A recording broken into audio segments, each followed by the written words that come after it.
I 28 male need to get this off my chest because I'm still processing what the hell just happened to my life. 2 years. That's how long Maya and I were together. Living together for the last 8 months in a nice 2-bedroom apartment downtown. Split everything 50/50ths. Had a cat named Machi. The whole domestic thing. Then 3 months ago, she sits me down on our couch, the one we picked out together at IKEA, while arguing about whether we needed the extended warranty, and tells me she's not ready for something this serious. I just stared at her.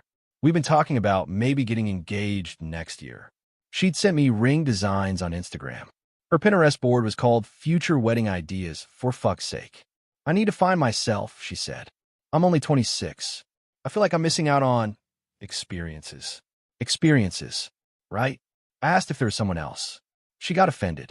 How dare I suggest that? This was about her personal growth. Her journey. She needed space to explore who she really is. Fine. I'm not going to beg someone to stay with me. I said I understood. Started looking for a new place that same night. The thing is, we're both on the lease. Neither of us could afford the place solo, and breaking the lease would cost us each $3,000. She suggested we could be roommates until the lease ended in 6 months. It'll be like friends, she said. I actually said that with a straight face. I agreed. Not because I wanted to play Ross and Rachel, but because I needed time to figure out my next move. Plus, $3,000 is $3,000. The first few weeks were weird. She'd come home late, dressed up, always vague about where she'd been. Out with friends. Networking event. Yoga class. She doesn't do yoga. Meanwhile, I focused on myself. Hit the gym. Started reading again. Reconnected with buddies I'd neglected. Downloaded dating apps, but didn't really use them. Wasn't ready. Then I met Sophia. It was at a work happy hour. She's 29, works in marketing for a tech startup. Smart, funny, called me out on my bullshit when I tried to make a self-deprecating joke about being damaged goods. Everyone's got baggage, she said. The question is whether you're dealing with it or just dragging it around. We exchanged numbers. Started texting. Went for coffee. Then dinner. Then another dinner. I wasn't looking for anything serious. Told her about my situation up front. Living with my ex, the whole mess. She appreciated the honesty. Well, she said, at least you're not hiding a secret family in Jersey. That's my backup plan if this doesn't work out. She laughed. I hadn't made someone laugh like that in months. We kept things casual. But casual turned into, I really like spending time with you, which turned into I haven't felt this comfortable with someone in a long time. Maya noticed something was different. I was happier. Going out more. Not moping around the apartment. You seem good, she said one morning over coffee. I am good. That's great. Really great. I'm happy for you. She didn't look happy. Fast forward to last weekend.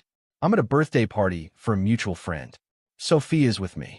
We're not all over each other or anything, just clearly together. Holding hands. Normal couple stuff. Maya walks in, sees us. Her face goes through about 17 different emotions in 3 seconds. She comes over all smiles.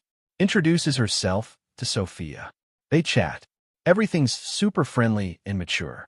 I'm thinking maybe we've all evolved past petty drama. I was wrong. Sunday morning, 7 a.m., my phone's blowing up. Maya's calling. I don't answer. I'm asleep.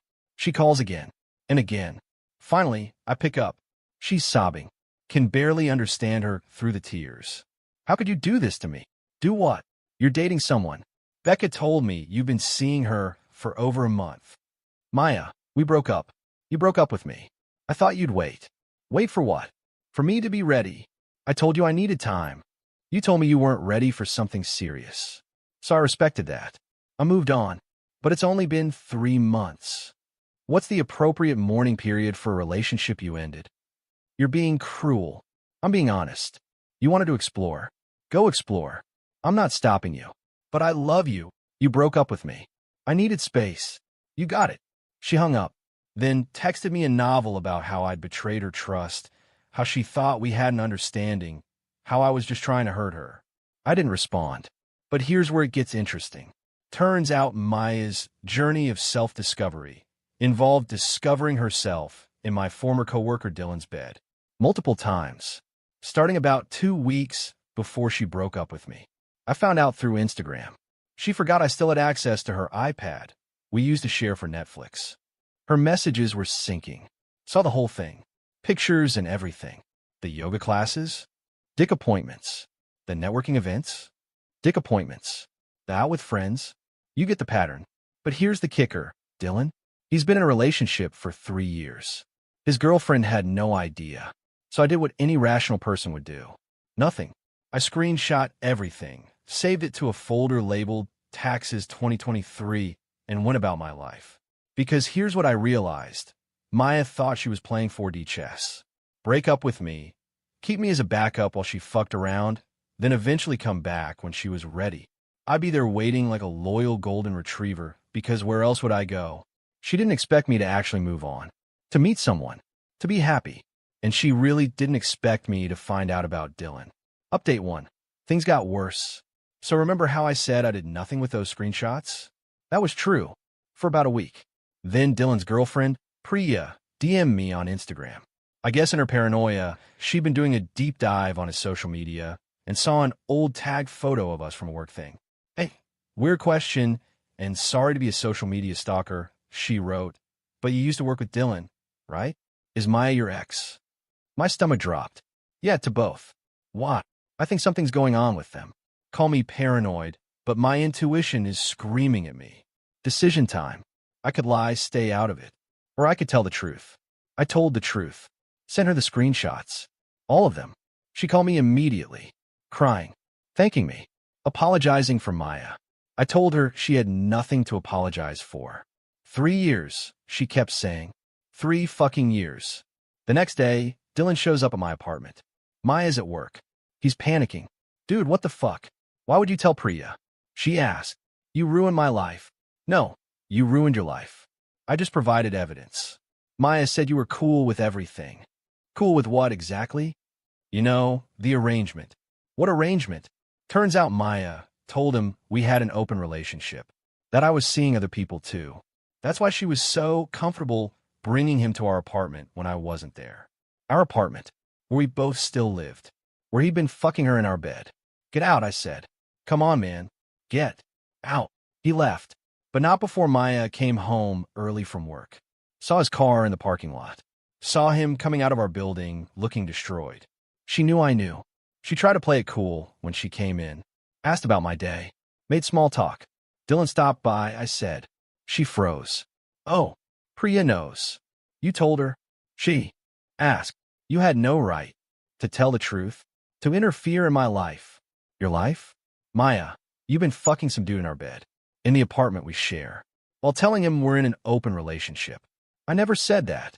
He seems to think you did. Well, maybe he misunderstood. Did he misunderstand his way into our bed? She started crying, but not sad crying, angry crying. You're such an asshole. You're doing this to punish me. Doing what? Living my life? Dating someone who actually wants to be with me? You don't even like her. You're just using her to hurt me. I'm going to stop you right there. Sophia has nothing to do with you. My relationship with her is separate from whatever. I gestured between us. This was. We lived together. As roommates. Your idea, remember? She stormed off to her room. Slammed the door. I heard her on the phone, probably with Dylan. Or maybe some other guy. Who knows at this point? But here's where it gets legally interesting. I've been documenting everything. Every late night, she comes home. Every time she has someone over. Every violation of our roommate agreement. Yeah, we have a roommate agreement. I insisted on it when she suggested we stay living together. She thought I was being dramatic. Sign it anyway. It includes quiet hours, guest policies, cleaning schedules, and a clause about overnight guests. No more than 3 nights a week without the other roommate's consent. She's been violating it consistently. I haven't said anything. Just documenting. Time-stamped photos. Audio recordings, it's single-party consent in our state, I checked. Building a file for the property manager. Why? Because I found a loophole in our lease.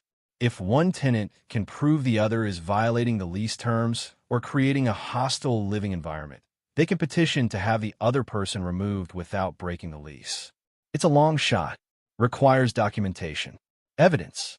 Proof of pattern behavior. Good thing I've been keeping receipts. Update 2. The lease situation exploded. I need to update you all because shit hit the fan in ways I didn't expect. So after the Dylan incident, Maya went scorched earth. Started bringing random dudes home every night. Like a different guy each time. Making sure I knew it too. Loud music, louder activities, leaving the living room a mess. I kept documenting. Kept my mouth shut. Kept seeing Sophia, who was surprisingly understanding about the whole circus. Your ex is really going through something, she said after Maya accidentally walked into the living room in lingerie while we were watching a movie. Yeah, something called consequences. 2 weeks ago, I filed the petition with our property management company. Hostile living environment, lease violations, the whole 9 yards. Had 47 pages of documentation.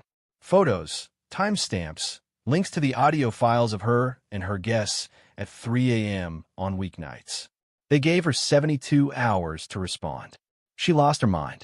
You're trying to make me homeless? I'm trying to live in peace. You can find another place. I can't afford another place. That sounds like a you problem. We could have worked this out. We could have. Past tense. That ship sailed when you decided to turn our apartment into a frat house. But then she played what she thought was her trump card. I'll tell Sophia everything. Tell her what? About us. About how you still have feelings for me. About how you cry about me. When have I cried about you? I hear you at night. Maya, that's me laughing at Brooklyn Nine-Nine reruns. She didn't believe me. Texted Sophia from my phone while I was in the shower. Sent her this long message about how I was just using her to make Maya jealous. How I confessed my undying love for Maya just last week. How we'd hooked up multiple times since the breakup. Sophia called me immediately. I explained everything. Showed her my actual text history. The documentation. Everything. You know what she said? Your ex is unhinged. Wanting to come over with wine. She came over. Maya was there, smirking, thinking she'd won. Sophia walked in, looked at Maya, and said, "Oh, honey, no. Just no." Then she proceeded to psychologically dissect Maya for 15 minutes straight. I just stood there, mouth probably hanging open. It was like watching a surgeon at work. You're not upset he moved on, Sophia said, calm as anything. You're upset you lost control. This was never about love or missing him. It's about ego. You thought you could keep him as a backup while you played the field, and now you're throwing a tantrum because he didn't follow your script. Maya, try to interrupt. Sophia held up a hand. I'm not done. You know what your problem is? You think you're the main character in everyone else's story. But here's the truth. In his story, you're just the ex who couldn't handle her choices. And in my story, you're barely a footnote. Maya looked at me, desperate. Are you going to let her talk to me like that? She's not wrong. Maya grabbed her purse and left. Came back an hour later with her brother and his pickup truck. Started moving out that night. But here's the twist. She didn't go quietly. She called our property manager. Told them I was harassing her. That I was the one bringing people over. That I'd threatened her. They investigated. Asked for her evidence. She had none. I had 47 pages. They sided with me, but, and here's where it gets complicated, they also decided they didn't want either of us as tenants anymore. Too much drama. They gave us both 30 days to vacate. No lease-breaking fee, but we forfeit our security deposits. I was furious at first. Then I realized I wanted out anyway. This was my chance to start fresh. Maya, on the other hand, flipped out.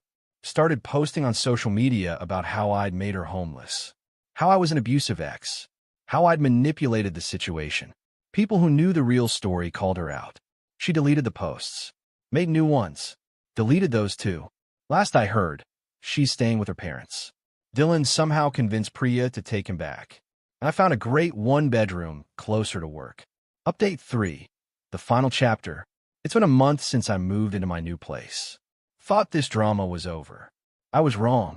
Last week, after Maya's social media meltdown had died down, I get a text from an unknown number. It's Maya's mom.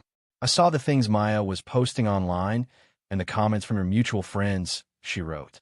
I need to know your side of the story. Can we talk? It's important. I almost ignored it.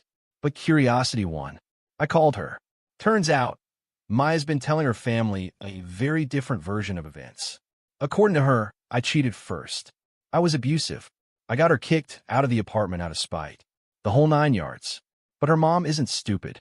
She'd seen the public posts and noticed the inconsistencies when Maya couldn't keep her story straight. "I just want to know the truth," her mom said. "She's my daughter, but something doesn't add up." So I told her everything, even offered to send the documentation. "That won't be necessary," she said. This explains a lot. Maya's always had trouble with accountability. Then she dropped a bomb. "Did you know she's been doing this since high school?" Apparently, Maya has a pattern. Date someone, get bored, line up the next guy, create drama to make herself the victim, rinse and repeat. Her mom's been watching it for over a decade. "I hope she'd grown out of it," her mom said. "I'm sorry you got caught in it." I thank her for calling and thought that was that. But yesterday, I get a LinkedIn notification. Maya viewed my profile. Then another notification. She viewed it again and again, 7 times in one day. Then came an email.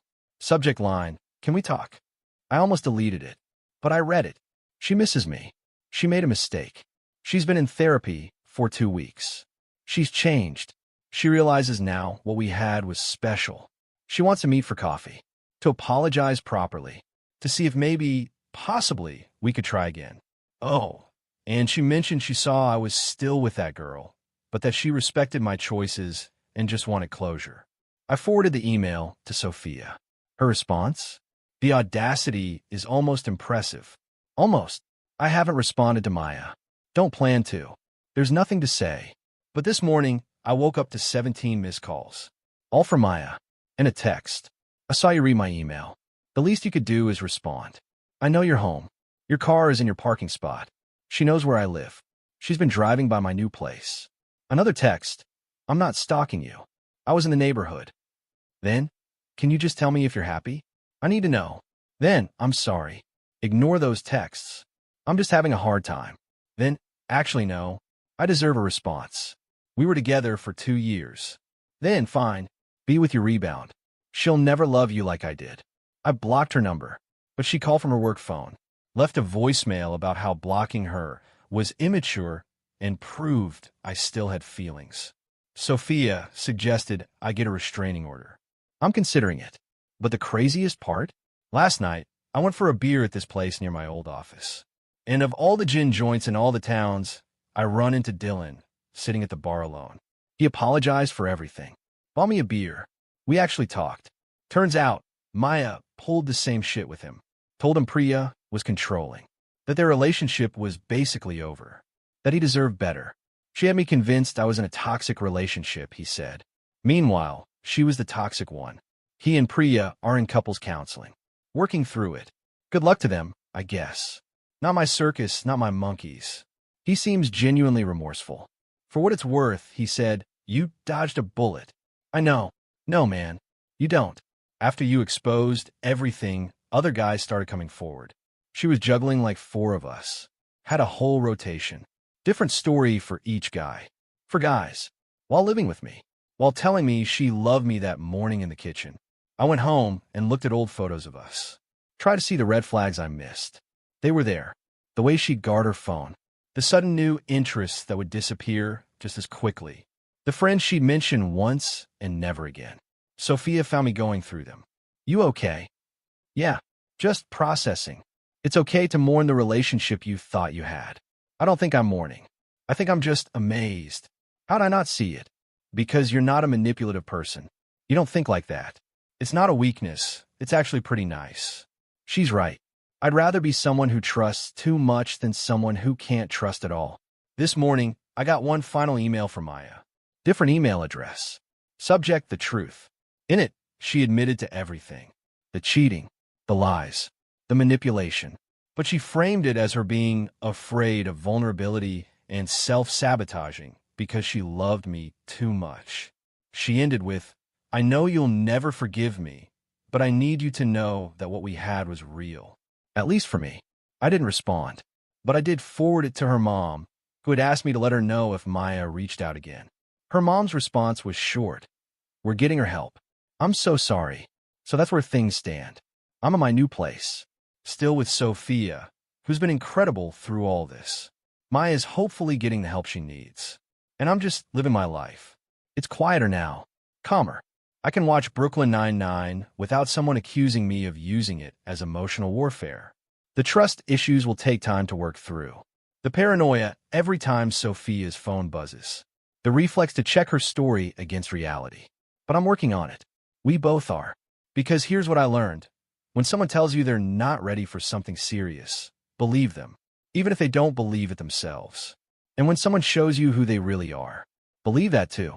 The first time, not the 17th. Edit. Since some of you asked, yes, Machi the cat is with me. Maya tried to claim she bought all his stuff, but I had the receipts. Literally. He's currently sleeping on my keyboard as I type this.